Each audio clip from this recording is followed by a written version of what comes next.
Before the Snaps game of the week is Ohio State at Michigan for week 14. So going into this game, what's the biggest X factor each team needs to win?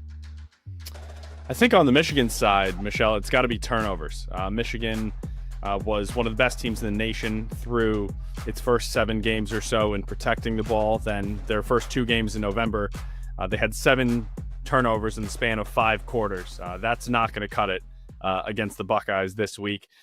Last season when they played, the turnover battle was tied 2-2, but it was a key Michigan interception that set up their only touchdown of the game in a goal-to-go situation, and that really proved to be all the offense they needed. So Michigan's got to protect the ball if they want to have a shot in this one.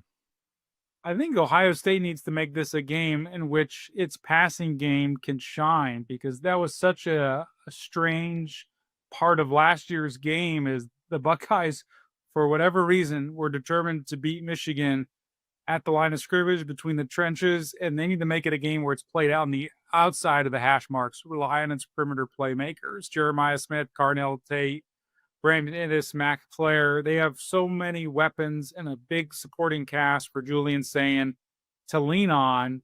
And if it's a game where it's dictated by that style and they're throwing the ball over the field and the passing chart for Julian Sayin is hitting all different corners of the football field, that's a good sign for the Buckeyes. And if it's played condensed in a smaller area, Michigan has had the upper hand in the rivalry when it's played like that.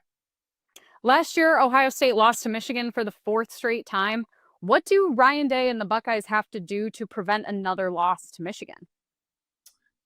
They need to keep riding their playmakers that have gotten to this point, Julian Sayin, and the strength of the passing game. But I think their defense has also been really good this year in terms of what Matt Patricia has been able to install. They've been very multiple in their fronts. That traditionally Ohio State's been a 4-down team, but they've used a lot more 5-man fronts this year, or even some 3-man fronts. And I think Matt Patricia's NFL background and ability to throw different stuff and disguise packages is going to be a challenge for freshman quarterback Bryce Underwood. So if their defense as well can complement the offense and really, I think, make it a challenge for a young quarterback, that's going to help Ohio State get its first win over Michigan since 19.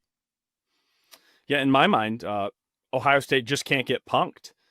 Michigan has had the Buckeyes in a mental pretzel for going on half a decade now, as Joey was just alluding to, with physicality and domination at the line of scrimmage, really nullifying that talent disparity that Ohio State has seemed to have on the outside.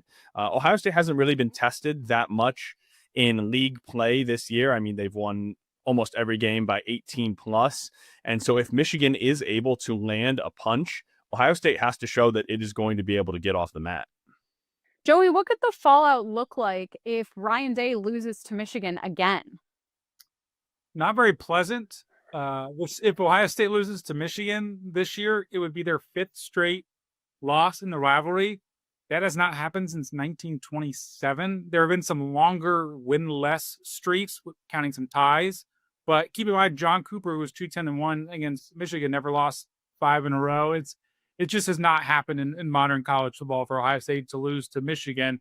It will just continue to test what is college football culture like in Columbus now, because look, last year, Ohio State was able to withstand a loss to Michigan and go on to win a national championship. That same script would be possible this year, and they may even still have a first round bye. So it sort of creates this push and pull with the Ohio State fans. Can you stomach losing to Michigan if you win a national championship? That would ultimately be what Buckeye Nation would be faced with if 5th straight loss were to happen. Julian Sayin or Bryce Underwood, which quarterback do you trust more in a rivalry matchup like this one? How could it not be Julian Sayin, given their bodies of work? He has fewer interceptions, 3 times as many passing touchdowns, and he's completing 4 out of every 5 throws. It helps the playmakers like Jeremiah Smith and Carnell Tate and Max Clare, who's Joey has mentioned. And Bryce Underwood, as I mentioned earlier, has had turnover issues this month. He had 2 picks in the game against Northwestern. He also had a fumble on a handoff. He had 2 red zone turnovers against Purdue, and those defenses are not exactly the Buckeyes. So just overall, it feels like Sayin is the more trustworthy quarterback in this one. I agree. It's Julian Sayin. this is a quarterback who's been nearly flawless. This year, he's on pace to have the most efficient season ever for an FBS quarterback. It's so hard not to lean on him in a game like this. The Ohio State coaches and players talk about his composure and his poise, even though he's the first time starter. That I think ultimately it's hard not to ride with him. Ohio State versus Michigan. Who wins and why? It would be so tempting to pick against Ohio State in this game and go with Michigan just from a prove it standpoint. Ohio State has not beaten the Wolverines since Ryan Day's first year in 2019. It's been a mental block for them in recent years, but on paper, and maybe this game is not played on paper as recent years have illustrated, but nonetheless, the Buckeyes have been so dominant this season. It's hard to find a weakness from both sides of the ball. Maybe it's their running game at times or some vexing red zone issues. But overall, Ohio State looks like a complete team, and I think they do break the streak this year. I swore after what I saw last year, I would not pick Ohio State in this game until, like George, until they prove it, until they prove that they can do it. But I can't even take my own advice. The Wolverines have been playing with fire in so many games this year. They beat Purdue by 5. They needed a walk-off field goal over Northwestern. They only beat Wisconsin by 2 scores, and then Wisconsin didn't score for like 3 weeks in a row. It hasn't looked pretty in a lot of games. Now, that's not to say Michigan can't win this game. They can, but I feel 5 years of frustration and pent-up aggression coming from the Columbus side is going to be enough. I think Ohio State maybe takes this one about 27-16.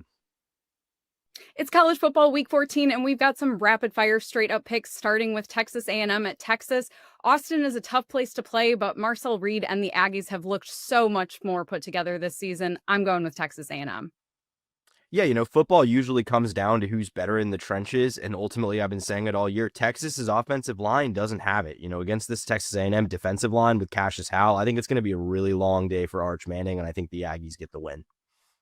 Arizona at Arizona State. This is looking like a close game, but I'm going with the Wildcats to win a slight upset here. Yeah, that's a good pick. I mean, they've really improved this year. Noah Fafita having a great season, and Arizona State really banged up. Obviously, no Sam Levitt, no Jordan Tyson for a lot of the year, but they still keep finding ways to win games, and I kind of think Kenny Dillingham will just find a way to get the job done here in a rivalry game, but I agree. I think it's going to be close. Oregon at Washington. Both teams have been a little inconsistent, but at different levels this season. So I think the Ducks are looking good. I say they pull this one out. Yeah, hard to trust Oregon entirely, but they did just run for almost 200 yards on USC. I kind of think they'll be able to do something pretty similar here against a good but not great Washington team. So I think the Ducks get the job done. Speaking of trust issues, Miami at Pitt. This feels like a giant trap game for Miami, but there's a lot of that happening in the ACC right now. But I still think I've got to go with the Hurricanes on this one. I called the Pitt win last week, and I figured they were going to win one of these last two. I don't think they have it here, though. I think Mason Heinschel is going to struggle against this Miami defensive front. I think it's going to make things difficult. Miami's just a bit better than this Pitt team is. Vanderbilt at Tennessee. Vanderbilt has 2 losses on the road. Tennessee has 2 of 3 losses at home. So I think I'm taking the Commodores and a nail-biter to the end on this one. Yeah, everything to play for here for Vandy. Playoff spot on the line. I just worry about their defense here. I think Tennessee will be able to score some points here. I see this one being a high-scoring game. I kind of think Tennessee pulls it out at home, though, unfortunately for the Commodores fans. Ohio State at Michigan. This one is a trap game for us just based on recent history and Ohio State's collapses in this game, but I've still got to go with the Buckeyes.